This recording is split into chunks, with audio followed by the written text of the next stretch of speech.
Welcome to Martechify, a community of marketing professionals interested in digital marketing, MarTech, and AI.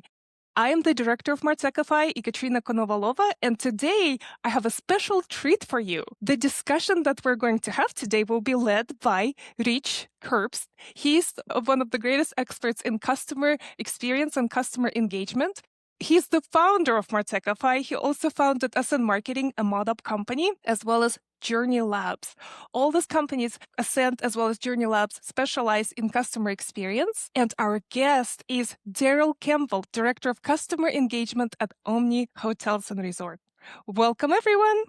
Rich? Hey, good morning, and thank you. Welcome, Darryl. I've really been looking forward to this conversation. Let's start. Can you just share a little bit about your background, introduce yourself a little more deeply, and share a bit about what brought you to your current role?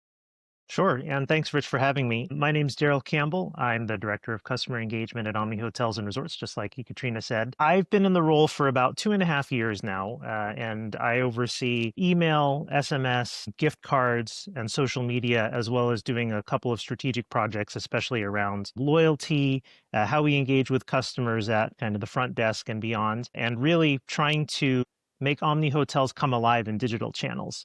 It's been a really interesting ride for me because for the first 15 years of my career, I was in big tech world. So places like Amazon, Uber, Match Group, Expedia. And then in this job, so I actually was at a startup that went under in 2023. And quite literally, the day that they announced that I didn't have a job anymore, this one popped up at Omni. So I decided, what the heck? They're right here in Dallas.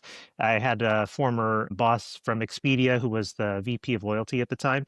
And he said, why don't you come over and check it out and, bring a lot of your experience in tech world into hospitality world. And that's really been kind of the through line for what I've been doing for the past couple of years. Omni does hotel operations really well. It's got a great real estate strategy, but there are opportunities to improve a lot of their digital offerings, and in particular within the loyalty and customer engagement space, where they just haven't really thought about the ways that they could modernize and improve the experience and really bring a lot of technology tools to make it easier for people at the hotels to do things like acknowledge people who have stayed with us 100 times, or make it really special for someone who is coming in for an event or a wedding or something like that, to really make it easier to remember the kinds of things that you want to do to personalize the experience. So that's really been a lot of what I've been doing for the past couple of years. Super great. So tell me, this is interesting. Coming from tech world into hospitality, what are the core differences? What is, like, when you think about customer engagement in a hospitality context, how is that different? Well, it's an interesting time to be asking that, because I think a lot of people, especially over the last couple of years, have entered into almost an adversarial relationship with technology. That it seems like all of these websites and apps are just trying to squeeze you for more money, more time, whatever, rather than do things that make you feel like you're actually getting some benefit from it. And that's been kind of the 180 from where I was used to where I am today, where we're actually trying to, make people stay a lot more comfortable, or give them an amenity that's really special to them, or make sure that their check-in experience to check out is seamless and digital and does all the things that we need it to do in the ways that people are used to it, which is really kind of a very liberating mindset. We're not trying to squeeze an extra 10 cents out of everybody every single transaction. We're actually trying to make sure that we're delivering on all the things that we promise, that if they are a loyalty member, they'll get their bottle of water on check-in, and they'll get in our higher tiers a complimentary upgrade or automatic late checkout, and just making sure we're delivering on the promise. Quite literally, when I started, a lot of this was pen and paper, and we've been able to digitize and automate a lot of it so that our delivery rates are getting better. And it's really a lot of under the hood things that you wouldn't necessarily recognize if you were at a guest. But there's a lot that goes on behind the scenes that we really try to make it easier for our associates to understand what's going on, what they have to do, and what they don't have to remember on their own, where they have tools that they can let them do that for them. Interesting. Yeah. What's kind of what kind of pops to my mind, Darryl, is the this is not just a transaction. You're not trying to you're trying to build build something in terms of customer loyalty and, working across a customer kind of lifetime value. That strikes me as kind of different than many businesses. Also, that there's the physical presence, the physical experience. It's not just let's send a few more emails or SMSs. This is you've got to put it all together so that that experience is elegant and well supported from all directions. So, I mean, any thoughts about all of that? Absolutely. It starts, I think, with the organizational structure. So loyalty and customer engagement. If you think about those things, you could see them often broken apart where the loyalty side sits in, let's say, a revenue organization, the customer engagement is in operations or marketing or whatever. But kind of uniquely at Omni, they're both rolled into one org, and actually the customer engagement is downstream of loyalty, which I think really kind of codifies in a very elegant way our philosophy, which is that we're not a gigantic hotel company with 50,000 properties, one literally at every corner of the block. We have 50 properties. They're sort of geographically concentrated in the East Coast, Southeast, Southwest, a little bit in California.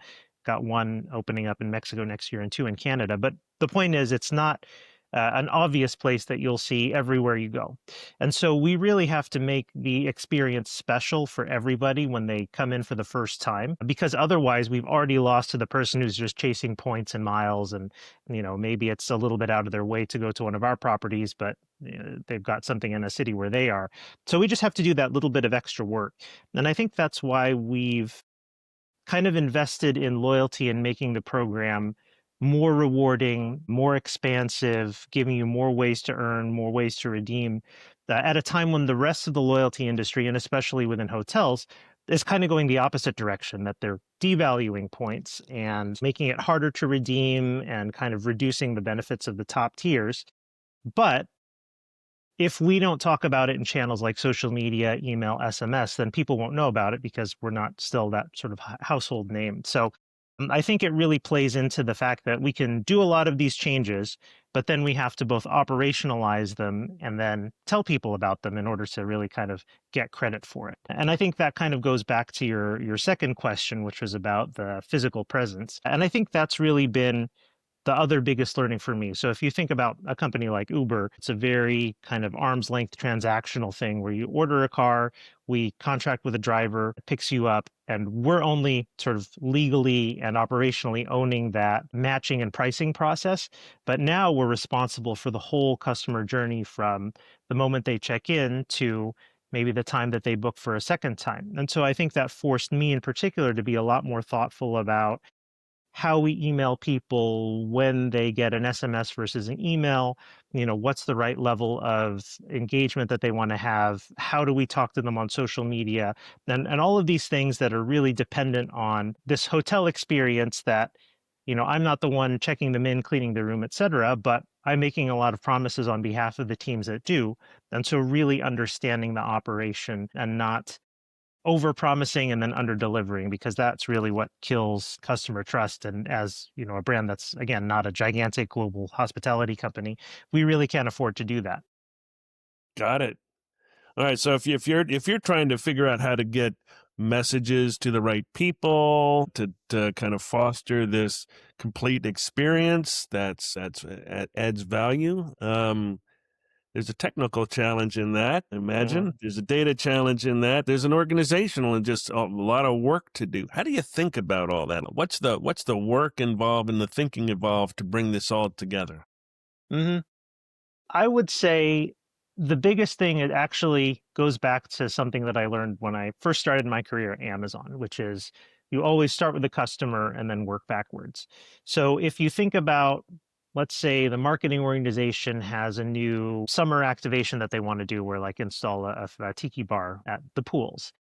Well, you can't just come up with that and put it out into the world and expect it's going to happen. So you have to partner with the operations team, you have to partner with the F&B team, you have to talk to hotel GMs to just sort of put it in our budget. And it requires a lot more kind of startup costs in a way, but if you align everybody at the very beginning, then that makes it a lot easier to actually execute when you go from, planning in January to launching it in May.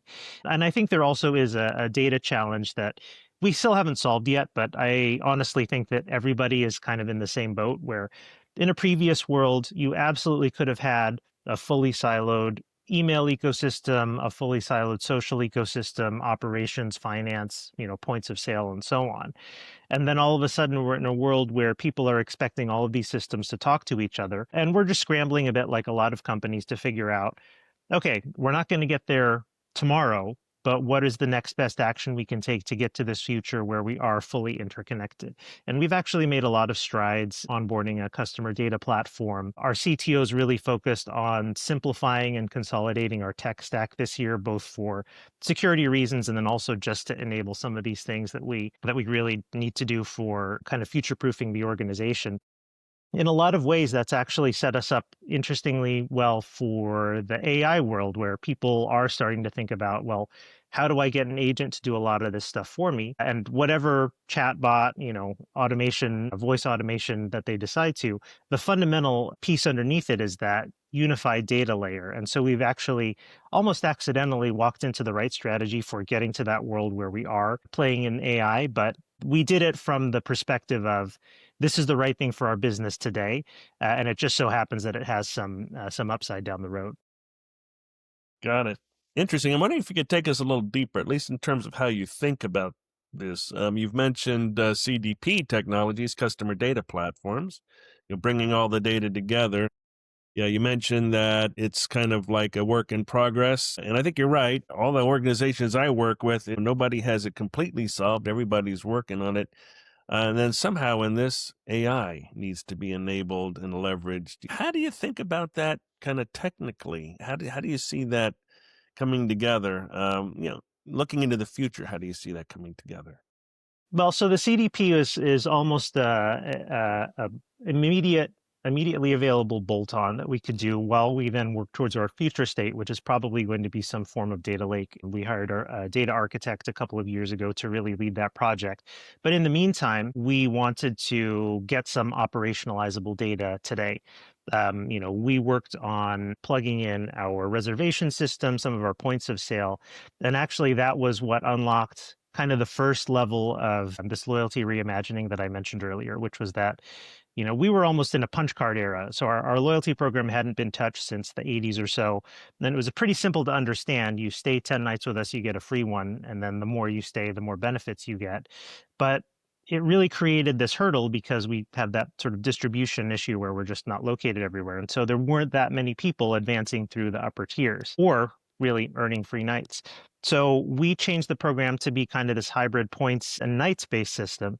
But then we also made it easier to earn based on, your room rate. And then this was the really key unlock. If you charged, restaurants to your room, or you played a round of golf, you charged it to the room. We were actually able to ingest it for the first time and then turn that into an additional way to earn and then also accelerate status. So we got many more people moving through the tiers. We got people who are actually asking, hey, is my balance up to date? Can I get this applied to my room? Can I start earning points?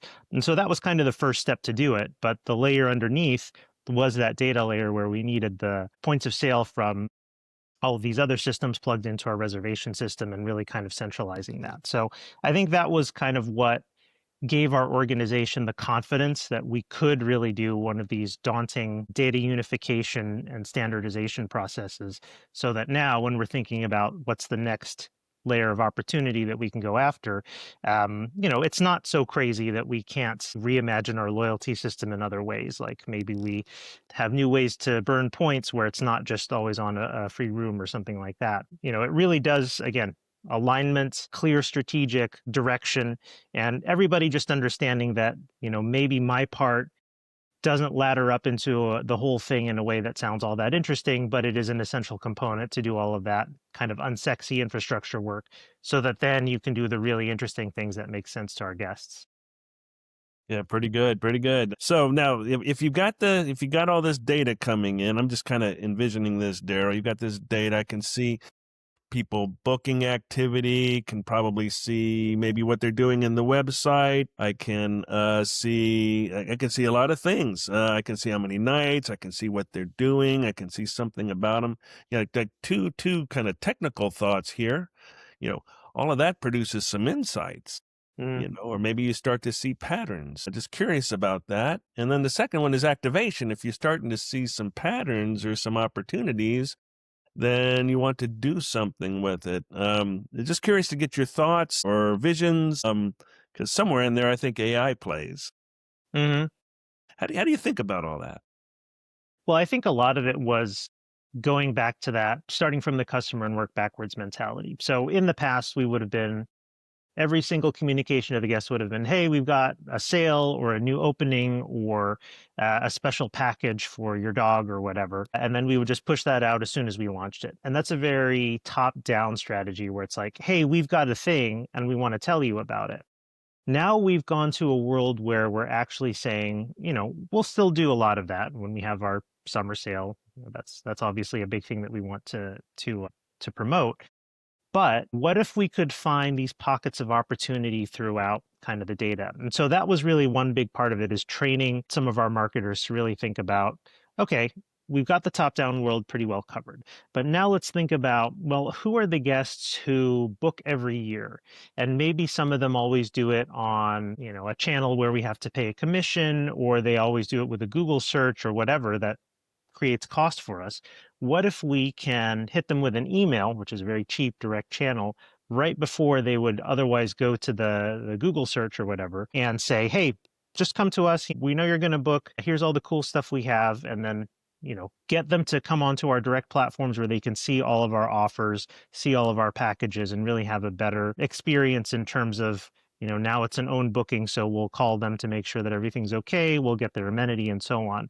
So there's a benefit for the customer, there's a benefit for us, and that's one of the first things that we did to really say, okay, here's one actionable opportunity. It's really a lot of other things like that.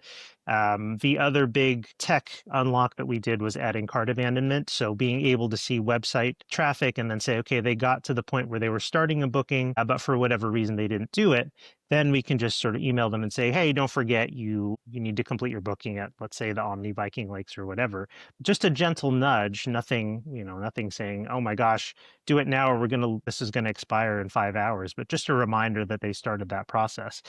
Again, table stakes for a lot of companies, but we really kind of needed to get to that unified data world before we could start doing a lot of that. So it's these more customer centric things that we kind of said, okay, here's the quick wins that we can do. And now we're thinking about longer term opportunities. Like, what if there's someone who stayed with us at one of our big convention center hotels like downtown Dallas, or I think we've got a new one in Fort Lauderdale. And so they may not know that we also have these great resorts in, Georgia, the Florida coast, Carlsbad. So then we say, hey, you've tried our city property. We hope you liked it. But now that you're a part of our loyalty program and now that you've got this bank of Omni credits, why not spend it on a beach vacation with your family, or going to our resort in the Blue Mountains, which is like, there's horse riding, there's falconry, there's all kinds of stuff. But just getting that internal cross-selling and cross-marketing of our properties that, someone may have a very different experience, but now that they're part of the Omni ecosystem, we can kind of promote ourselves in that way. So a lot of it is just going back to that same strategy, that start from the customer and work backwards. What do they want to do? What are their booking or staying patterns that we can provide, and how we can make that next stay easier for them without always just doing a sale, big package or whatever. Oh, yeah, good. Hey, one more for you, Darryl. So I know you mentioned email. We've talked, I think there was some mention of SMS, but you also said you have the whole on-site experience, which is all, now we're talking multi-channel, omni-channel. Mhm. How do you approach that's quite I think a tech challenge, an activation challenge. How do you kind of optimize? And again, I know that it's a working, everybody's working on this, not presuming anybody has it completely solved, but how do you think about that especially technically, how do you get that right Mhm. message via the right vehicle to the right person?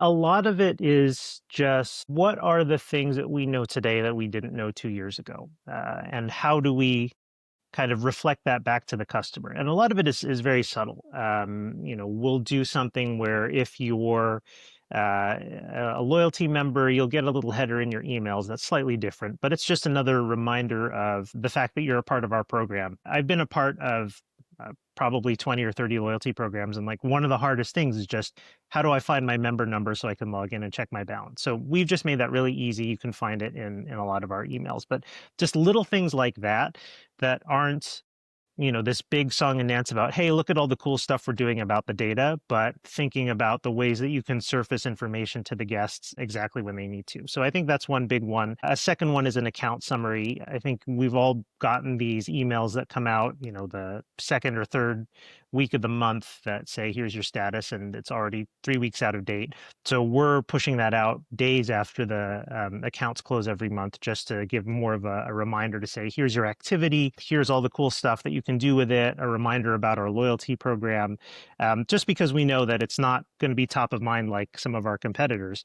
So we really, again, have to work that extra little bit to make sure that we're communicating value, reminding them of the stuff they have stored with us, and really saying, hey, you've got a free night. Why don't you come and stay at one of our other properties, or little things like that. One of my little pet projects that I actually really enjoyed was, so we've got a property in downtown LA. And then every time it rains, which we just have an automation set up for that pulls in weather data, we say, hey, it looks like it's going to rain this weekend. Why don't you go visit our Palm Springs resort? And that one, it's a small send, a couple thousand, but it always does really well in terms of just response rate. And it's kind of a cool little trick that maybe we're not necessarily driving bookings to Palm Springs, but we've planted that seed that we're always trying to find ways to make the experience a little better for a guest. And so I think that kind of positions us as more of a technology leader, as opposed to this very, again, top down, look at the cool stuff we have that may or may not have value to you, but we want to do the show and tell anyway. Like we wanted to get as far away from that as possible. Yes. Good stuff. Hey, so if you look at, state of affairs today, we're working on all these things. We're tuning, we're making, step-by-step enhancements. What does your work and your team's work look like 2 years from now, 3 years from now? What do you expect to be different when we get out into that time frame? There's a couple of things that I think are really important for us in kind of the 2 to 3 year time horizon. So I think the first one is when I started at Amazon. So we had a completely internally designed email system where traditionally you say, you've got an email campaign, starts on a Tuesday, ends on a Thursday, goes to X million people. And then you kind of do the air traffic control manually by starting other campaigns later or whatever. So at Amazon, we had this really cool engine where you actually just created campaigns for weeks or months, and then you sort of targeted them at everybody, and then an engine kind of at the customer layer determined what you're going to get. So I don't know if you've ever done an inbox review on Amazon, but you're only supposed to get one physical and one digital email a day. And so if you're an electronics buyer, a books buyer, music buyer, whatever category, all of them are competing at the same time. And so you could be eligible for hundreds of campaigns at once, but you only get that one per day. And so there's a little engine at your, just kind of hovering above your profile that says, hey, Rich always does electronics emails Monday afternoon. So he's going to get the electronics ones, Monday afternoon. And then he always likes to browse books at Tuesday morning. And so we're going to give him the books on Tuesday morning. But just little things like that, where a lot of the tools in ESPs, for example, will let you do that send time optimization or engagement optimization at the campaign level, but we actually want to get one layer down and do it at the user level. But that also implies that you're completely reimagining the way you think about campaign structure, cadence, and so on, because this actually does a lot of that for you. But then you have to think about, okay, what is kind of the maximum time that this is going to be relevant, knowing that I'm only going to get 1 or 2% of the send every single day. So I think that's kind of one big area of opportunity, because that does get us closer to the super personalized world where you're only getting the most relevant email, or in some cases, no email that applies to you in that moment, rinse and repeat for SNS and so on. So I think that's one. And I think the second big opportunity is We just don't spend a lot of time on analytics. We have one dedicated analyst on our team, but there's just so much opportunity that we can unlock things like, booking cadences and so on. So how do I get my team to build in more time for themselves to do that analytics and strategic thinking? And or how do I get something like an AI analytics agent to do some of that for us, to say, okay, I've combed through 3 terabytes of data. Here's 10 campaign ideas that you can action on, and then, let them kind of take those and run, rather than always just having to hunt and peck at the data themselves. So that's kind of where I also want to get to. Again, that implies more unified data, and then really figuring out what's the right way to surface those analytical insights responsibly. Sounds good. It sounds like you're also maybe pointing toward, and I think you mentioned this earlier, next best action or next best offer, next best experience, with technology solution that's kind of hovering close to that integrated data layer. Is Mhm. that how you think about this? Yeah, I think the more that we get deeper into our sort of data structure world, I think the more that it becomes almost like a traditional retail um, kind of orchestration world. So, in the past, we thought, okay, we've got 50 properties, each of them has 10 room types, and then each of them may have 2 to 4 rates on it. So that's, you know, 1,200 to 1,500 SKUs. And that's actually not how we're thinking about it in the future, that we have tens, if not hundreds of thousands of permutations of room, package, amenity, ancillary revenue, so golf, spa, and so on. And there we could actually be sort of getting the customer engaged and involved in multiple different ways, both in the initial transaction and then after they've booked. What if we know that we see on the reservation that they've got a second person on there, and that's probably their spouse, and the spouse likes to go to the spa? How do we then create a spa email or a spa text message to say, hey, get your booking now? It'll automatically check availability and say, we see you, like to go in the afternoon, so here's something for Wednesday at 2 p.m. or something like that. But our direction from our chief marketing officer has been, if you're really competing in this kind of upscale luxury space that we want to be, you're always anticipating the guest's needs and either surfacing them before they have to do the hard work of, finding the spa page or whatever, or being ready when they have that idea to go and sort of book that spa. So we're just kind of removing friction and trying to predict what they like to do based on their past history, or based on what we know about them. And I think that's really where the big opportunity is, that we're getting better. I think in the next year, we'll probably get pretty good at capturing the transaction, so making that next booking. So now it becomes a question of, how do we get them to do all of the things that they want to do, make it easy for them, provide either a person or an automation to kind of accelerate that process, so that when they get there, they're not spending an hour in their room planning on, "Oh, here's the next thing I have to do, and oh, don't forget to call the spa and book a golf tee time." But all of that's done so that they can really get to the point of what they're doing, which is having a relaxing vacation, or a girls trip, or whatever they're on property to do, without all of that administrative burden when they get there. It's super good. Well, really good insights today, Darryl. Thank you. Well, thank you for having me, Rich.